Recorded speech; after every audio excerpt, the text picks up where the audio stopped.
एक बार फिर भाग 7। पिछले भाग में आपने पढ़ा कि प्रिया शेखर को कहती है कि अगर वो सचमुच उससे प्यार करता है तो उसे छोड़ दे, नहीं तो वह जान दे देगी। वो चुपचाप चला जाता है। उसे कविता से पता चलता है कि वो अमेरिका चला गया है। अब आगे। उसने शेखर को फोन मिलाया पर उसने नहीं उठाया। वो गहरी सोच में डूब गई। उसका एक्सीडेंट हुआ था, इसकी वजह मैं ही हूँ। ना मैं उस दिन उससे झगड़ा करती, ना वो परेशान होता। मैंने भी कह दिया कि मैं खुद को कुछ कर लूँगी। मैं क्या इतनी कमज़ोर हूँ? उसे तो मैं और तरीके से भी रोक सकती थी। मैं भी पागल हूँ, किसी और का गुस्सा उस पर उतार दिया। पर वो भी तो कम इरिटेटिंग नहीं है, इसलिए इतना कुछ बोल गई। अब वो बहुत उदास थी। जिंदगी भी अजीब है। किसी इंसान की किस्मत में अकेलेपन के सिवा कुछ नहीं होता।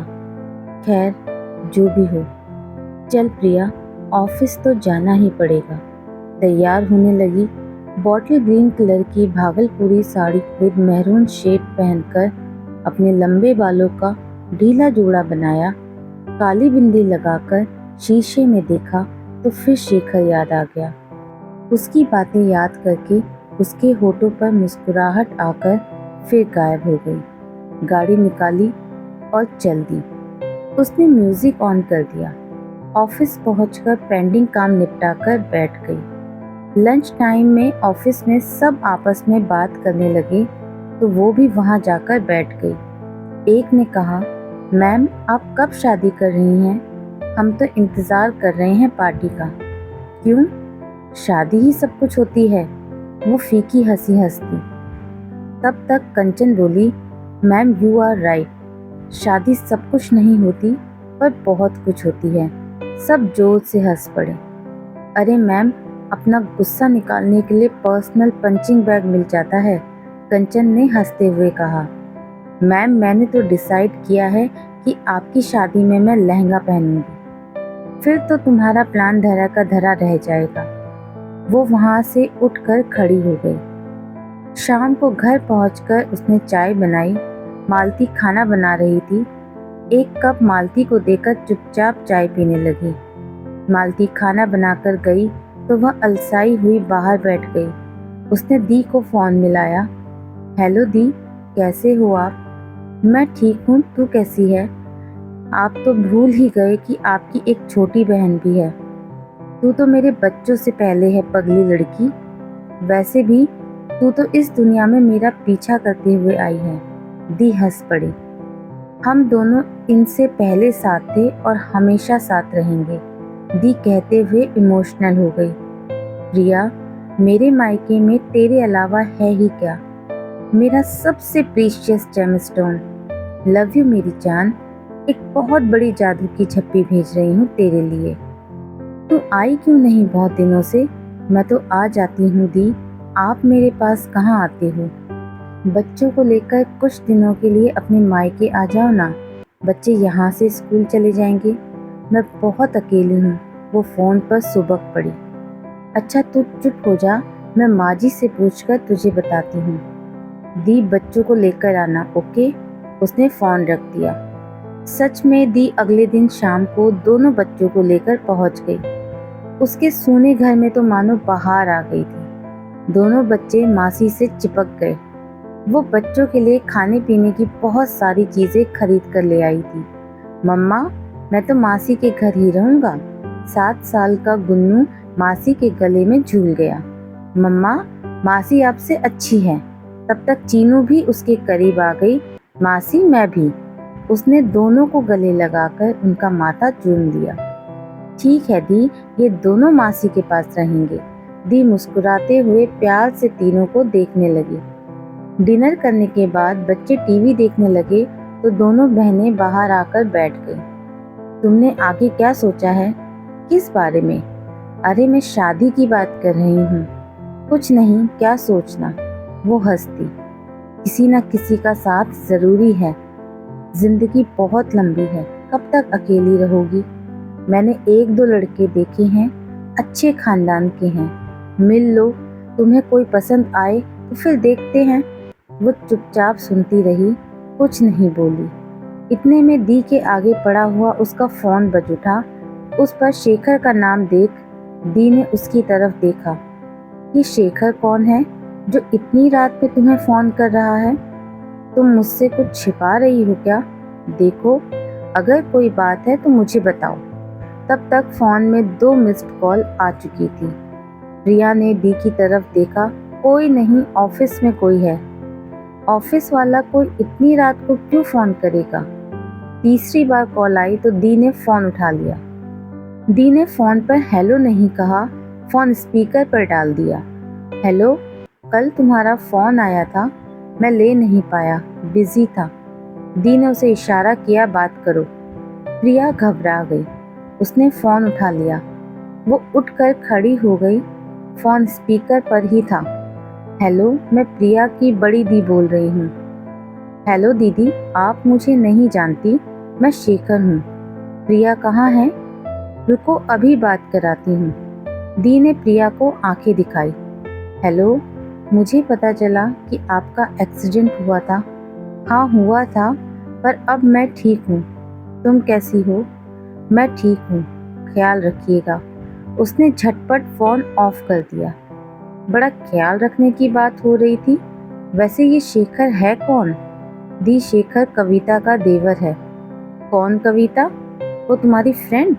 हाँ। मुझे बताओ, कौन है ये? फैमिली वगैरह कहाँ रहता है? दी, वो शेखर बाधवा है। जहाँ कविता रहती है वही उसके बगल में घर है। वो और कुछ ज़्यादा नहीं बताना चाहती थी, पर दी तो हाथ धोकर उसके पीछे पड़ गई। दी, उसका पूरा नाम राजशेखर बाधवा है, बाधवा ग्रुप्स का सीईओ। वो तो बाधवा ग्रुप्स वाले सीपी वाधवा का बेटा है। अब प्रिया चुप नहीं रह सकी। उसने दी को सब कुछ बता दिया।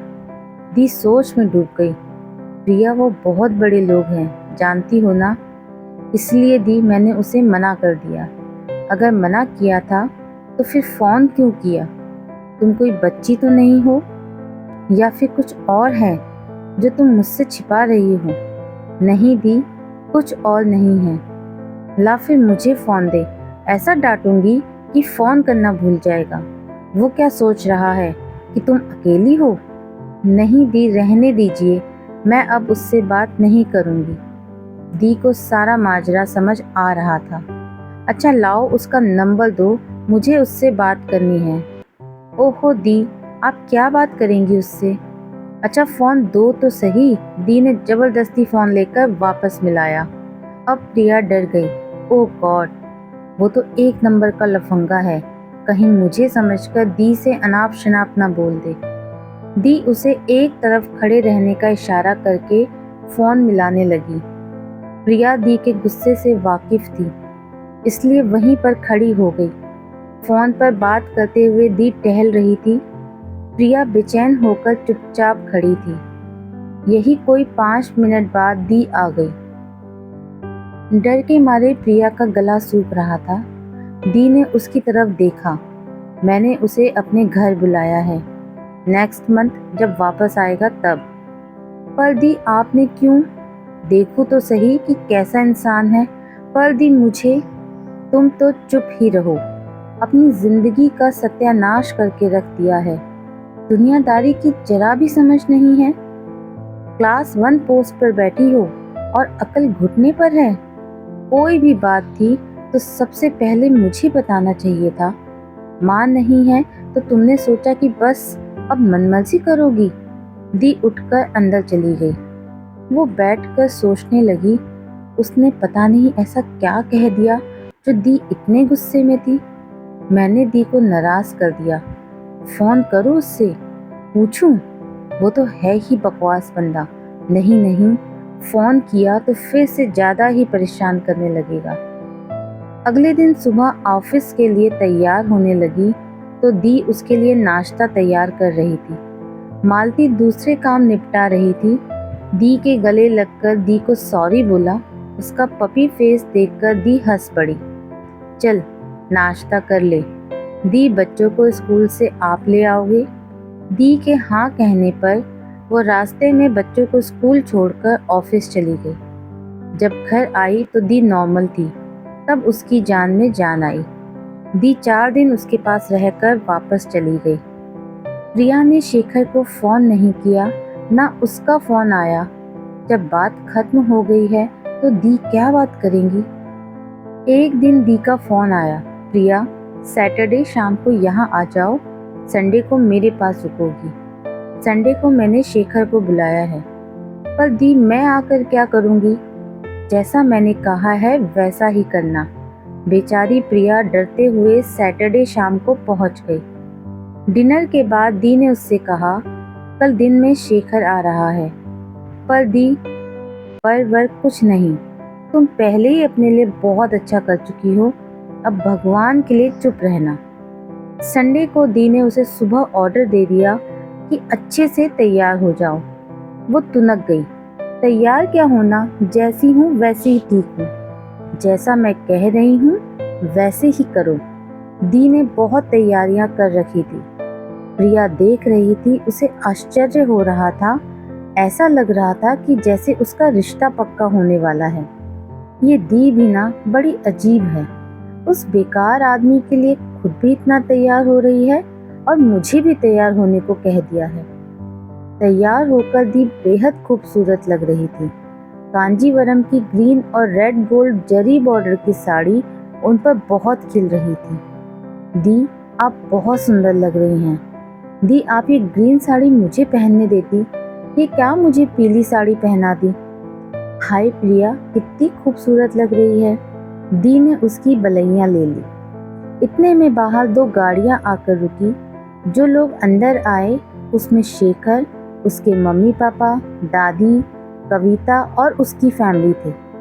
दी और जीजाजी ने आगे बढ़कर उनका वेलकम किया। प्रिया के पैरों तले जमीन खिसक गई। इतने सारे लोग। दी ने आंख से इशारा किया कि सब बड़ों के पैर छुओ। उसे पैर छूते हुए बड़ा ऑकवर्ड फील हो रहा था। मन ही मन दी के ऊपर गुस्सा आ रहा था। शेखर उसे देखकर मुस्कुरा रहा था। उसे गुस्सा आ रहा था पर मजबूर थी। शेखर की दादी ने बड़े प्यार से उसे अपनी बगल में बैठा दिया और बड़े प्यार से उसे देखते हुए बोली, बेटा इस नालायक से शादी करोगी। प्रिया आश्चर्य से सबको देखने लगी।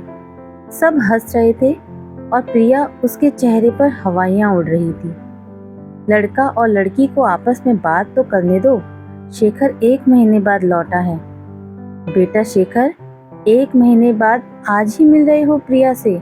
जी दादी। शेखर उसे देखते हुए मुस्कुराया। होंगे तुम्हारे माँ बाप मॉडर्न, मैं तो पुराने ख्यालात की हूँ। जरा लड़का लड़की को आपस में बात करने दो। जाओ बेटा, दादी ने प्रिया का हाथ पकड़ते हुए कहा। कविता उठकर प्रिया के पीछे जाने लगी तो दादी ने उसे डांट कर बिठा दिया। वो दोनों बाहर आ गए। प्रिया असमंजस में थी। क्या सोच रही हो, क्या है ये सब। प्रिया उसकी तरफ देखते हुए बोली, जीते जागते सबूत लाया हूँ, तुम्हें यकीन दिलाने के लिए कि मैं तुम्हारे साथ जिंदगी बिताना चाहता हूँ। तुम्हें यूज एंड थ्रो वर्ड से बहुत प्यार है ना, बार बार कहती हो ना, इस बात को तुम्हारे दिमाग से निकालने के लिए। कई लोग जिंदगी भर साथ रहकर प्यार नहीं करते। कुछ लोग थोड़े से वक्त में पूरी जिंदगी बन जाते हैं। तुमसे तुम्हारी सादगी से इश्क हुआ है और यकीन करो पूरी जिंदगी निभाऊंगा। विल यू मैरी मी प्रिया। प्रिया के गाल लाल हो उठे। इस सब में दी भी आपके साथ थी। शुक्र है दीदी तुम्हारे जैसे अमीरी गरीबी, तुम्हारी सो कॉल्ड सिंपल लोगों वाली थ्योरी से ऑब्सेस्ड नहीं है। तुमने क्या सोचा, दीदी से सिर्फ उस दिन तुम्हारे सामने ही बात हुई थी। बंदा भाभी के साथ दीदी के घर आकर जा चुका है। वो मुस्कुराया। अगर ये सब करना ही था तो आप अमेरिका क्यों गए। मैडम, अमेरिका ही नहीं ब्रिटेन भी गया था। क्यों। योर हाइनेस से कैसे बात करनी है ये सीखने। वो हंसते हुए बोला, अब भी तुम्हें मेरी नीयत पर शक है। चलो अंदर चलते हैं। ज्यादा देर अगर तुम मेरे साथ रही तो कहीं मना ही ना कर दो। तो मैंने हाँ किया ही कब।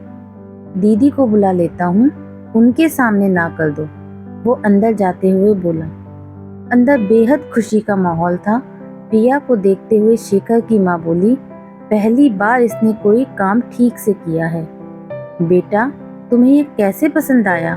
ये तो हमें ही इतने सालों से कभी पसंद नहीं आया, उसके पापा हंसते हुए बोले। चलो अभी तो बातचीत फाइनल कर रहे हैं, रोका कब करना है, पंडित जी से डेट निकलवा लेंगे। अगर शादी जल्दी हो तो आप लोगों को कोई परेशानी तो नहीं है? नहीं जी, हमें कैसी परेशानी होगी, जीजाजी की माँ ने हाथ जोड़कर कहा। शेखर ने प्रिया की तरफ देखा तो उसने नजरें झुका ली। जब वो लोग गए तो प्रिया दी से पूछने लगी, मुझसे बिना पूछे आपने मेरा रिश्ता इस इंसान के साथ तय कर दिया? क्या कमी है उसमें, बताओ जरा। वो बहुत बदतमीज है, मेरे साथ उसने बहुत अच्छे से बात की, दी ने मुस्कुराते हुए कहा। जानती हो, जब मैंने उससे बात की थी तो उसने क्या कहा था? दीदी, मेरा कसूर मेरी अमीरी है, और मैं सब कुछ छोड़ भी दूं तो मेरे मम्मी पापा का ख्याल कौन रखेगा, और मैं इतना खुदगर्ज नहीं हूँ। अब बताओ वो लड़का कैसे बुरा हो सकता है? प्रिया, एक बार फिर सच्चा प्यार लौटकर तुम्हारी चौखट पर आया है, उसे मत जाने दो, बाकी तुम्हारी मर्जी। प्रिया दी के गले लग गई। दी, इस बार आपने चुना है तो बस, अब मैंने खुद को आपके हवाले कर दिया है। तो ठीक है, फिर मैं रिश्ता पक्का समझूं? दी ने उसके माथे को चूम लिया। अब आगे क्या होगा जानने के लिए पढ़े इस कहानी का अगला भाग। दोस्तों, आपको ये कहानी कैसी लगी मुझे कमेंट करके ज़रूर बताइएगा। अगर आपको ये कहानी पसंद आ रही है तो इसको लाइक और शेयर करना बिल्कुल ना भूलें। जो लोग पहली बार मेरे चैनल पर आकर इस कहानी को सुन रहे हैं तो उनसे एक ही रिक्वेस्ट करना चाहूँगी कि प्लीज़ चैनल को सब्सक्राइब ज़रूर कर लें, ताकि इसके आगे के भागों को आप आराम से पढ़ सकें। तो आज के लिए इतना ही, मिलते हैं इस कहानी के अगले भाग में। तब तक के लिए बाय बाय।